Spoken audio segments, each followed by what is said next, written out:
Hello friends, तो ये cost sheet का मेरा सेकंड लेक्चर है। इससे पहले मैं एक लेक्चर और कर चुकी हूँ। अगर आपने वो लेक्चर नहीं देखा है तो डिस्क्रिप्शन पे उसका लिंक गिवन है, आप वहाँ से उस लेक्चर को देख सकते हैं। उस लेक्चर में मैंने आपको बताया था meaning of the cost sheet, method of preparing cost sheet कैसे प्रिपेयर किया जाता है और उसका फॉर्मेट। और इस लेक्चर में आज हम देखेंगे कॉस्ट शीट कैसे बनाई जाती है, मीन्स यहाँ पे हम प्रैक्टिकल क्वेश्चन करेंगे। तो देखिए, ये आपका पहला क्वेश्चन है, from the following prepare cost sheet. ये हमें इन्फॉर्मेशन गिवन है और इस इन्फॉर्मेशन से हमें कॉस्ट शीट प्रिपेयर करनी है।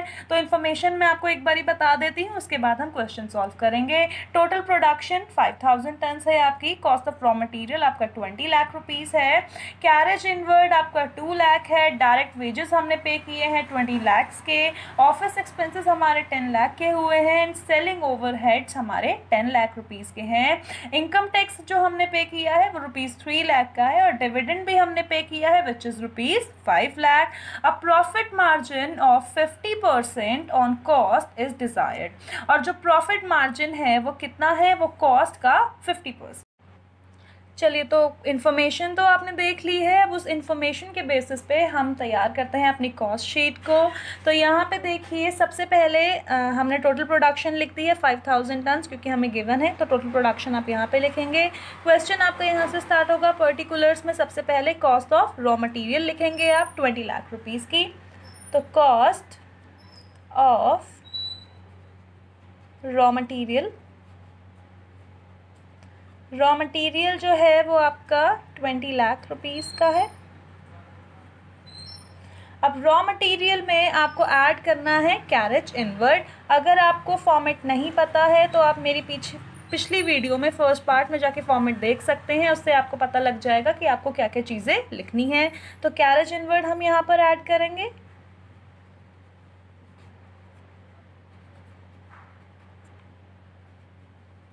कैरेज इनवर्ड है आपका ₹2 लाख का।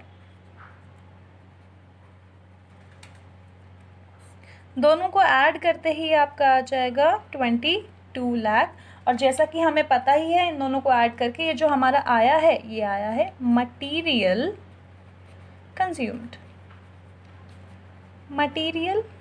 कंज्यूम्ड, ये हमारा निकला है 22 लाख का। अब मटेरियल कंज्यूम में आपको क्या करना है, तो मटेरियल कंज्यूम में हम ऐड कर देंगे हमारे वेजेस, डायरेक्ट वेजेस या इनडायरेक्ट वेजेस। तो मटेरियल कंज्यूम में ऐड करेंगे डायरेक्ट वेजेस को। तो ऐड कर दीजिए डायरेक्ट वेजेस। मटेरियल कंज्यूम में डायरेक्ट वेजेस ऐड कर देंगे, जो कितने के हैं, 20 लाख के हैं, 20 लाख। और दोनों को ऐड करके आपका आएगा 42 लाख। और ये आएगी आपकी प्राइम कॉस्ट। अच्छा, आगे करने से पहले मैं आपको बता दूं कि हमने जो टोटल कॉस्ट निकाली है इस हमें पर टन में भी कन्वर्ट करना पड़ेगा। तो जो हमारा मटेरियल कंज्यूम्ड आया था 22 लाख का, इसे हमें पर टन में कन्वर्ट करना पड़ेगा। और पर टन में कन्वर्ट करने के लिए इसको हम डिवाइड करेंगे 5000 से। तो जब आप 22 लाख को 5000 से डिवाइड करते हैं तो 5 4 20, ये आपका आ जाएगा 450। ऐसे ही हमें डायरेक्ट वेजेस को भी डिवाइड करना होगा 5000 से, ताकि वो पर टन में निकल जाए। और जब इसको आप डिवाइड करेंगे तो ये आपका आएगा 400 रुपीज़, 400 पर टन। ठीक है। उसके बाद प्राइम कॉस्ट आई है आपकी 42 लाख की, और 42 लाख को भी आपको अगेन 5000 से डिवाइड करना है। 5000 से आप डिवाइड करेंगे 5 8 40, ये आपका आएगा 840। आप इसको प्लस भी कर सकते हैं, यहाँ पे 4 4 4 8 8 तो 40 आपका यहाँ से आ जाएगा। चलिए, प्राइम कॉस्ट के बाद जो हम निकालेंगे, मतलब जो हम यहाँ पे लिखेंगे, वो फैक्ट्री ओवरहेड्स है। और फैक्ट्री ओवरहेड्स में आपके आएंगे इनडायरेक्ट वेजेस। चलिए, तो यहाँ पे लिखते हैं फैक्ट्री ओवरहेड्स।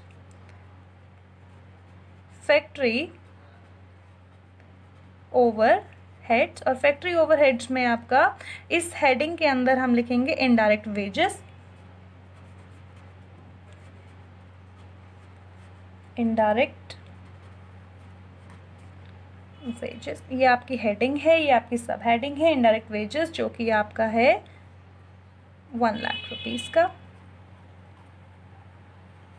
इन दोनों को ऐड करते ही आपका आया 43 लाख का। आपको ये सारे ही पर टन में कन्वर्ट करने हैं, मैंने आपको इतने पर टन में कन्वर्ट करके दिखा दिए हैं, बाकी आप आगे के पर टन में कन्वर्ट खुद कर लीजिएगा। मैं आपको यहाँ पे क्वेश्चन सॉल्व करके दिखा रही हूँ ओनली। पर टन में आप इसको खुद कन्वर्ट कर लीजिएगा 5000 से डिवाइड करके। तो इनडायरेक्ट वेजेस ऐड करके 43,000 ये जो हमारा आया है, ये हमारा आया है फैक्ट्री कॉस्ट।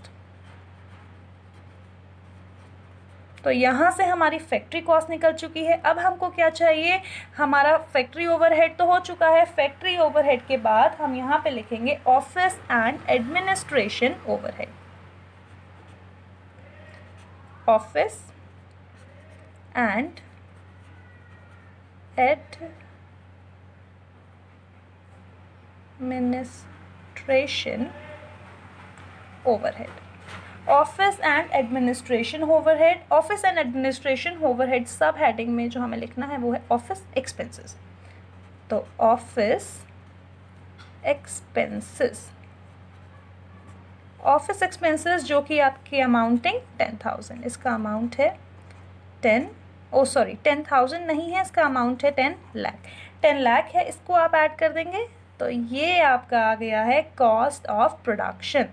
53 लाख का आपका आया है कॉस्ट ऑफ प्रोडक्शन। तो ये हमारा कॉस्ट ऑफ प्रोडक्शन निकल चुका है। अब इस कॉस्ट ऑफ प्रोडक्शन में हम क्या ऐड करेंगे, तो यहाँ पे हमको सेलिंग एंड डिस्ट्रीब्यूशन ओवरहेड को ऐड करना है। Selling and distribution overhead.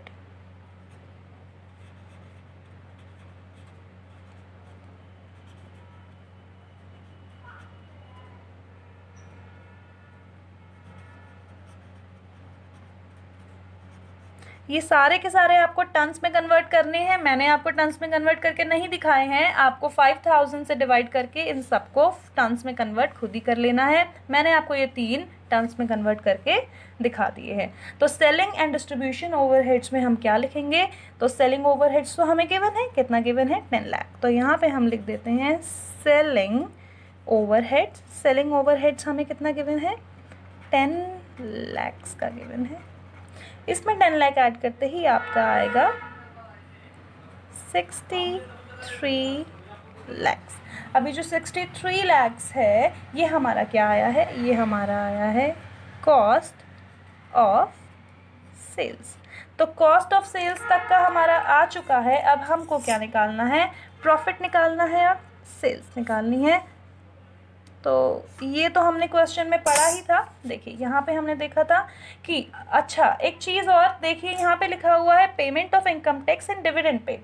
तो पेमेंट ऑफ इनकम टैक्स और डिविडेंड पेड हमने यहाँ पर कहीं पर भी नहीं लिखा है। ऐसा क्यों, क्योंकि पिछली ही वीडियो में मैंने आपको बताया था कि ऐसी बहुत सारी चीज़ें हैं जो कॉस्ट शीट में हम नहीं लिखते हैं। तो आपने पिछली वीडियो नहीं देखी है, वहाँ पर मैंने एक्सप्लेन किया हुआ है ऐसी कौन सी चीज़ें हैं जिन्हें हम यहाँ पर नहीं लिखते हैं। तो आप वहाँ पर जाके देख सकते हैं। ये दोनों जो इन्फॉर्मेशन है ये हम कॉस्ट शीट में नहीं लिखते हैं। तो पेमेंट ऑफ इनकम टैक्स भी हम यहाँ पे नहीं लिखेंगे और डिविडेंड पेड भी हम यहाँ पे नहीं लिखेंगे। तो कॉस्ट ऑफ सेल्स हमारा आ चुका है। अब कॉस्ट ऑफ सेल्स के बाद हमें क्या करना है, तो कॉस्ट ऑफ सेल्स के बाद हम कैलकुलेट करेंगे हमारा प्रॉफिट।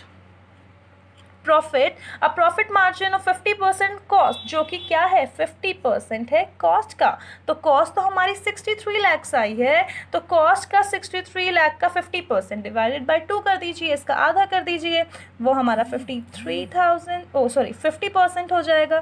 तो ये आएगा 31,50,000। तो देखिए प्रॉफिट भी आ सकता है, लॉस भी आ सकता है। अगर प्रॉफिट आता है तो प्रॉफिट को हम ऐड करते हैं और लॉस आता है तो लॉस को हम माइनस करते हैं। प्रॉफिट को ऐड किया जाएगा, लॉस को माइनस किया जाएगा और यहाँ से हमारी कैलकुलेट हो जाएंगी सेल्स। सेल्स जो कि आपके आएंगी 94,50,000 और इसी के साथ हमारा कॉस्ट शीट जो है वो कंप्लीट हो चुका है। ये क्वेश्चन हमारा कंप्लीट हो चुका है। चलिए, तो फर्स्ट क्वेश्चन हमारा हो चुका है। आई होप आपको फर्स्ट क्वेश्चन समझ में आया हो। ये आप सेकंड क्वेश्चन देखते हैं, इसमें कॉस्ट शीट प्रिपेयर करने की कोशिश करते हैं। Prepare cost sheet for the period ended 31 मार्च 2013। हमें कॉस्ट शीट बनानी है फॉर द पीरियड एंडेड 31 मार्च 2013 की। तो हम देख लेते हैं हमें क्या क्या गिवन है। कंज्यूमेबल मटीरियल में ओपनिंग स्टॉक दिया हुआ है 10,000 रुपीज़, परचेजेस हमें दिया हुआ 85,000 और क्लोजिंग स्टॉक हमें गिवन है 4,000 का। डायरेक्ट वेजेस हमें गिवन है 20,000 के। अदर डायरेक्ट एक्सपेंसेस हमें गिवन है ₹10,000 के।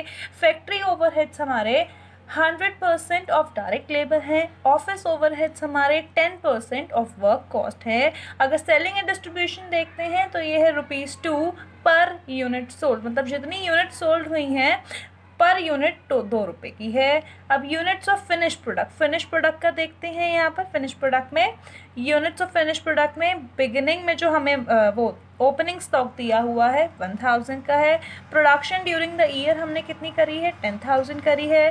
और at the end of the period जो हमारा क्लोजिंग स्टॉक है वो 2,000 है।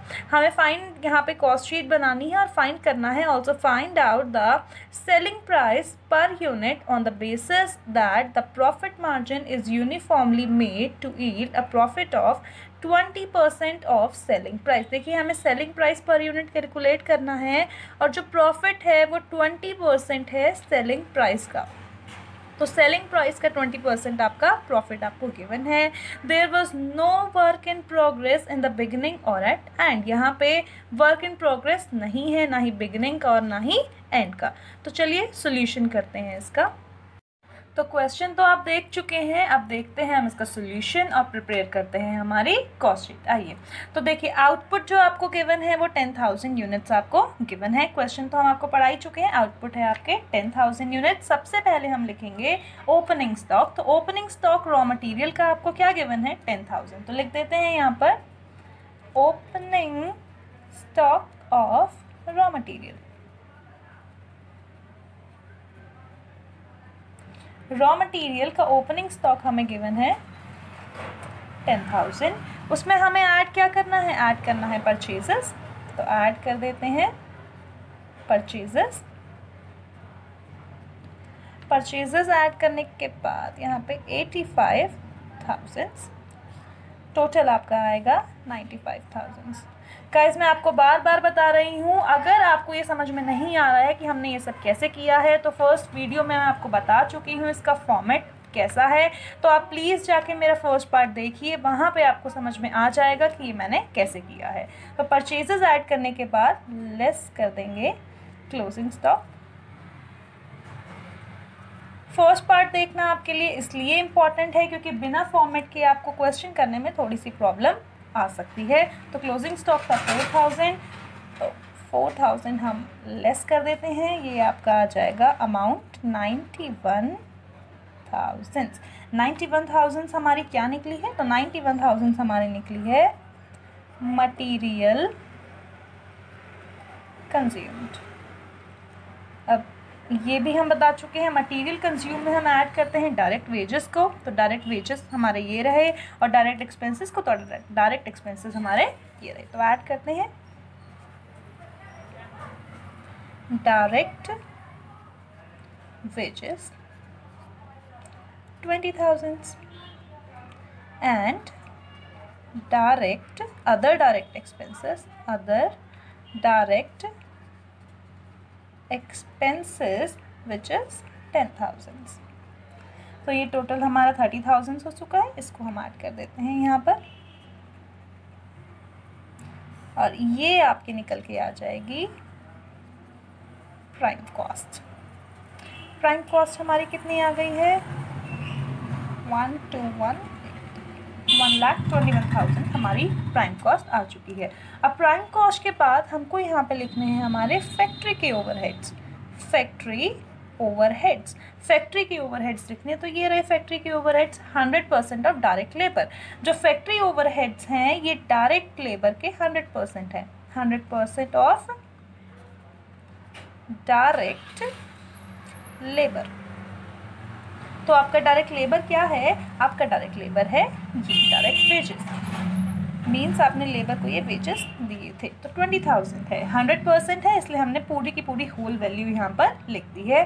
और इससे हमारा क्या कैलकुलेट हुआ है, इससे हमारा कैलकुलेट हुआ है फैक्ट्री कॉस्ट। फैक्ट्री कॉस्ट का एक और नाम है जिसको बोला जाता है वर्क कॉस्ट, तो आप इसको फैक्ट्री कॉस्ट भी बोल सकते हैं, आप इसको वर्क कॉस्ट भी बोल सकते हैं। इसको टोटल करके आपका आएगा 1,41,000। अब आपके फैक्ट्री ओवरहेड्स हो चुके हैं। अब फैक्ट्री ओवरहेड्स के बाद आप यहाँ पे लिखेंगे office overheads. Office overheads, office overheads में हम देखें तो ये रहा office overheads, 10% of work cost. जो वर्क कॉस्ट आपने अभी भी निकाली है, जो फैक्ट्री कॉस्ट आपने अभी निकाली है, इसका 10%, तो 10% of work cost, 10% of work cost, इसका 10% 14,100, तो 14,100 आ गया है इसका 10%। और इन दोनों को ऐड करके हमारा क्या निकलेगा, तो बताया है हमने आपको, इसको ऐड करके हमारा निकलता है cost of production. Cost of production हमारा निकला है 155,100। तो ये आपका आ चुका है कॉस्ट ऑफ प्रोडक्शन। अब कॉस्ट ऑफ प्रोडक्शन हमारा आ चुका है। अब इसमें हमें क्या ऐड करना है, तो इसमें हमें ऐड करना है opening stock of finish goods. Opening stock of finished goods. अब देखिए opening stock of finish goods जो है हमें 1000 यूनिट्स दिया है, लेकिन इसकी वैल्यू हमें गिवन है 16,000, तो हम यहाँ पे क्या लिखेंगे 16,000 था। अब इसमें से हम क्या लेस करेंगे, तो इसमें से हमें लेस करना है closing stock of finish goods. Closing stock of finished goods. देखिए जो क्वेश्चन है इसमें closing stock of finish goods का हमें यूनिट दिया हुआ है 2000, लेकिन हमें अमाउंट नहीं दिया हुआ है। अमाउंट हमको कैलकुलेट करनी पड़ेगी। तो अमाउंट हम कैसे कैलकुलेट करेंगे, ये देखिए हमने यहाँ पे देखा था कि हमने कॉस्ट ऑफ प्रोडक्शन निकाली थी 155,100। तो कॉस्ट ऑफ प्रोडक्शन हमने निकाली है 155,100। इसको डिवाइड कर देंगे हम किससे, इसको हम डिवाइड करेंगे जो हमारे टोटल आउटपुट थे विच इज़ 10,000। टोटल आउटपुट से डिवाइड कर दिया विच इज़ 10,000, तो ये हमारे 1 यूनिट की कॉस्ट आ चुकी है। अब यूनिट कितनी है 2000, तो 1 यूनिट की कॉस्ट को 2000 से मल्टीप्लाई कर दीजिए, ये आपकी 2000 यूनिट की कॉस्ट आ जाएगी। और जब आप इसको सॉल्व करेंगे तो इसको सॉल्व करके जो आपका आंसर आएगा वो आएगा 31020। ओके 31020 आएगा। अब हमें करना क्या है, हमें इसको सॉल्व करना है। मीन्स यहाँ पे जो आपका लिखा हुआ है 155,100 प्लस 16,000 माइनस 31020, तो 155,100 में 16,000 को प्लस कीजिए और 31020 को माइनस कर दीजिए। तो इसको प्लस और माइनस करके आपका आएगा, इसको प्लस 800,140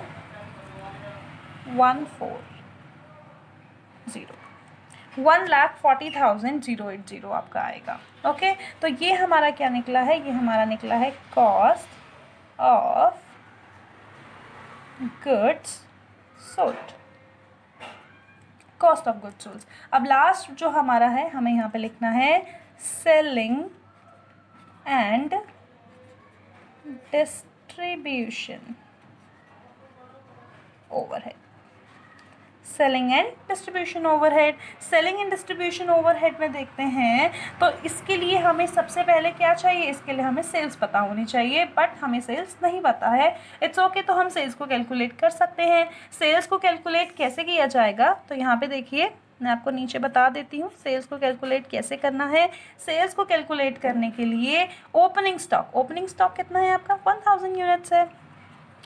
1000 यूनिट्स में ऐड कर देते हैं हम unit produce during the year, जो यूनिट्स हमने ड्यूरिंग द ईयर प्रोड्यूस करी है, production during the year which is 10,000। और माइनस क्या करते हैं, माइनस इसमें से करते हैं हम क्लोजिंग स्टॉक को।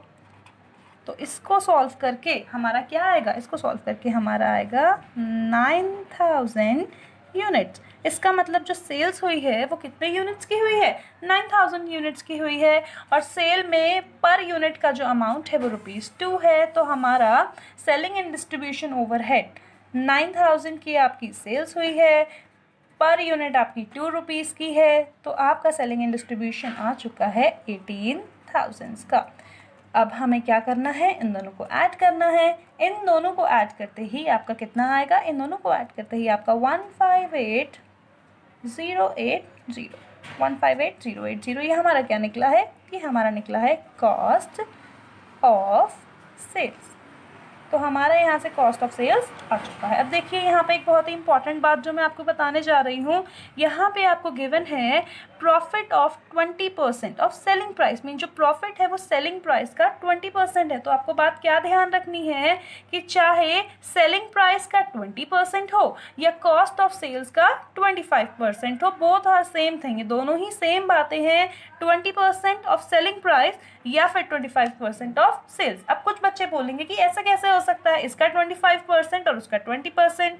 तो हम यहाँ पे आपको एग्जाम्पल देके बताते हैं। सपोज आपका सेलिंग प्राइस है 125, सेलिंग प्राइस है आपका 125 और यहाँ पे हमें क्या बोला है, प्रॉफिट कितना है, 20% है। तो 125 का जब आप 20% निकालते हैं तो प्रॉफिट आपका कितना आ जाएगा, प्रॉफिट आपका आएगा 25। ठीक है, सेलिंग प्राइस 125 आ चुका है, प्रॉफिट सेलिंग प्राइस 125 है, इसका 20% प्रॉफिट आपका 25 हो चुका है।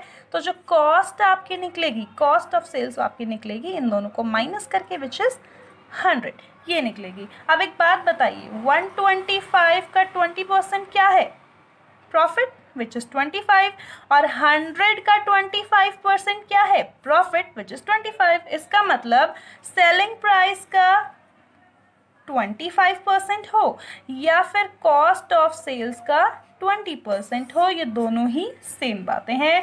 तो यहाँ पे हमें क्या क्वेश्चन में गिवन है, प्रॉफिट जो है 20% है सेलिंग प्राइस का, तो 20% ऑफ सेलिंग प्राइस या फिर कॉस्ट ऑफ सेल्स का 25%, दोनों से ही आपका प्रॉफिट निकल जाएगा।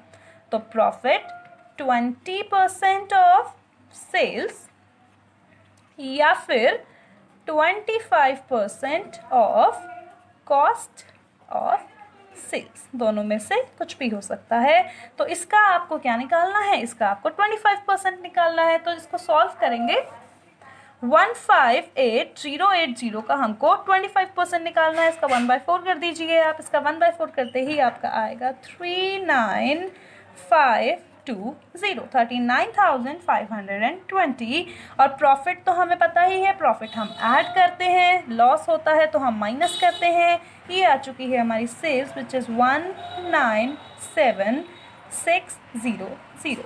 तो इसी के साथ आपकी सेल्स आ चुकी है, आपका क्वेश्चन खत्म हो चुका है। अच्छा, अभी क्वेश्चन खत्म नहीं हुआ है, एक चीज़ जो हमको फाइंड आउट करनी है, find out the selling price per unit. हमें ये भी तो फाइंड आउट करना है सेलिंग प्राइस पर यूनिट क्या होती है। तो देखिए सेलिंग प्राइस पर यूनिट आप कैसे निकालेंगे, सेलिंग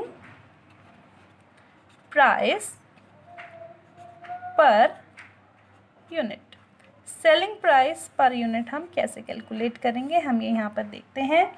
तो सेलिंग प्राइस पर यूनिट करने के लिए हमको क्या चाहिए, देखिए टोटल सेल्स आपकी कितनी आई है, टोटल सेल्स आपकी आई है 197,600, ये आपकी टोटल सेल्स है। मीन्स टोटल अमाउंट जो आपकी सेल्स की है 197,600 है और सेल्स की आपकी जो यूनिट्स है वो 9000 है। मतलब 9000 से आपको इतना अमाउंट मिला है, तो एक यूनिट का कितना अमाउंट होगा, दोनों को क्या कर दीजिए, दोनों को डिवाइड कर दीजिए। इसका मतलब सेलिंग प्राइस पर यूनिट का फॉर्मूला क्या हो गया है, total sales divided by number of unit sold. Total sales आपकी इतने की हुई हैं और यूनिट सोल्ड आपकी 9000 है और दोनों को ही डिवाइड करके आपका क्या आ जाएगा, आपका सेलिंग प्राइस पर यूनिट आ जाएगा। और ये जो सेलिंग प्राइस पर यूनिट आएगा आपका पॉइंट्स में आएगा, तो ये आपका हो सकता है 22%, 22 रुपीज़ इसको आप अप्रॉक्स कर लीजिए कि आपका अप्रॉक्स कितना आएगा, 22 रुपीज़ अप्रॉक्स ये आपका आएगा। 21 पॉइंट आपका आएगा, तो हमने इसको एक अप्रॉक्सीमेट फिगर दे दिया है विच इज़ 22, और इसी के साथ आपका निकल गया है selling price per unit. Total sales को डिवाइड कर दिया है नंबर ऑफ यूनिट सोल्ड से। होप आपको ये क्वेश्चन समझ में आया हो, होप आपको मेरी वीडियो पसंद आई हो। इसी के साथ हमारी ये वीडियो ख़त्म हो चुकी है। अगर आपको मेरी वीडियो पसंद आई हो, मेरी और भी वीडियोस पसंद आई हो, तो आप प्लीज़ मेरी वीडियोस को लाइक कीजिए, मेरे चैनल को सब्सक्राइब कीजिए, और अगर आपने प्रीवियस वीडियोस नहीं देखी हैं तो उनको देखिए। Thank you so much.